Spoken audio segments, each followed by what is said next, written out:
From the perspective of a virus or a bacterium, the human body is a paradise. We are a protected, nutrient-rich environment, and these microscopic agents are constantly looking for a way inside to set up camp. Despite being surrounded by these microscopic threats every day, we stay healthy largely thanks to a physical wall. Our skin and the mucous membranes lining our respiratory and digestive tracts form a highly effective barrier against the outside world. But sealing off the body completely is impossible. We have to interact with our environment to eat, breathe, and reproduce, which means these entry points remain vulnerable. Look at the left side of this diagram. When a physical breach happens, like a splinter piercing through those tough outer layers of skin, it carries foreign bacteria directly into the tissues beneath. Now that the invaders are inside, the body faces a massive processing problem. To fight the infection without destroying its own tissue, the immune system has to instantly distinguish your own cells from these foreign, non-self particles. This flowchart outlines how the body handles detection. Once a threat passes the barrier defenses, it triggers the yellow box here, the internal defenses of the innate immune system. This rapid, generalized response immediately attacks any foreign invader. The very first thing the innate system does is sound the alarm by triggering a local inflammatory response. In this illustration, look near the blood vessel. Red mast cells detect the injury and release histamine, forcing the nearby capillaries to dilate. As the capillary widens, it becomes permeable, allowing fluid and specialized white blood cells, neutrophils and macrophages, to rush into the infected tissue. Once these specialized cells arrive, their job is phagocytosis. This is a process where the white blood cell physically swallows the invading bacteria whole. This diagram walks us through how that destruction happens. At step 3, the cell encloses the pathogen inside a vacuole.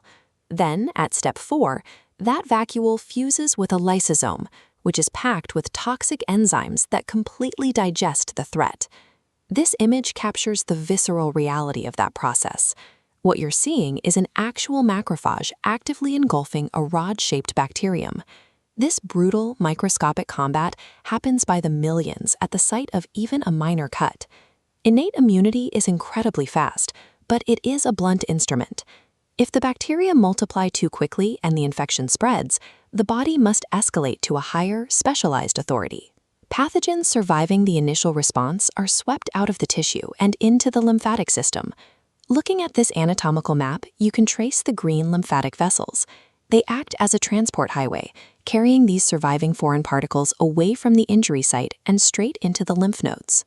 Waiting inside those lymph nodes is the adaptive immune system. Also known as acquired immunity, this is the body's second tier of defense.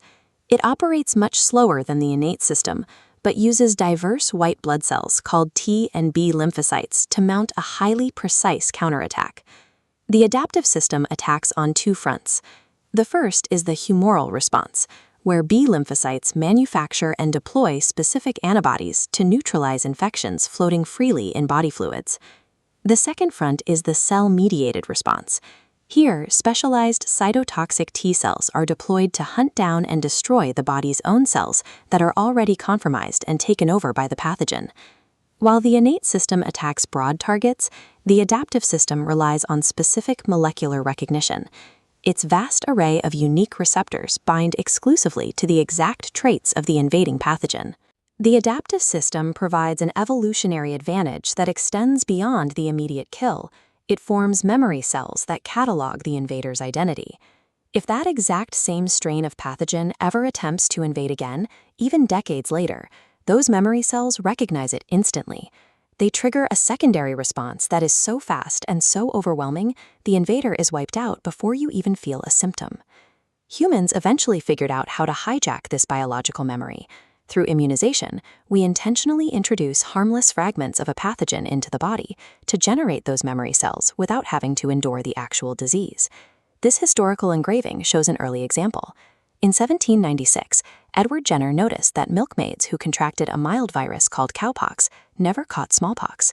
By intentionally infecting people with cowpox, he safely triggered an adaptive immune response that protected them against the deadlier smallpox virus. Understanding how to leverage this adaptive memory allowed modern medicine to completely eradicate smallpox from the human population. entirely wiping out a disease that caused the horrific lesions seen in this illustration.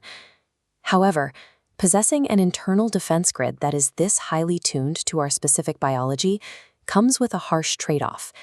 Human cells display complex molecular signatures on their surfaces that are unique to almost every individual. When someone receives a life-saving skin graft or organ transplant, their immune system recognizes the donor cells as non-self and will relentlessly attack the new tissue. To stay alive in a world full of microscopic threats, the immune system is the final guardian of our biological individuality. It defends our borders so fiercely that it defines, on a molecular level, exactly who we are.